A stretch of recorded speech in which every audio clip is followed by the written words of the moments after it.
Të dielën e 9 nëntorit, në 5 bashki të vendit pritet të mbahen zgjedhjet e pjesshme lokale.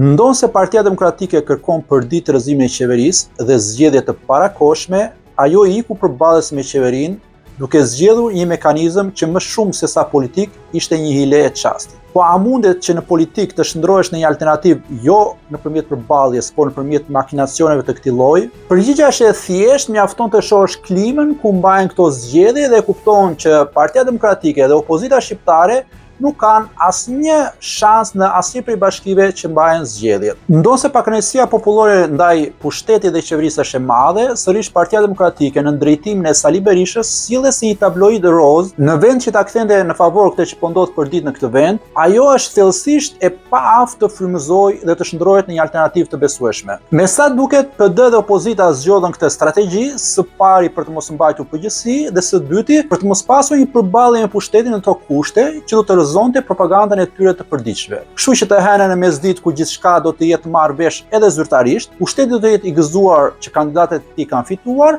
ashtu sikurse edhe opozita dhe Partia Demokratike do të jenë po ashtu të gëzuara dhe të lumtura që kandidatët e saj nuk kanë humbur.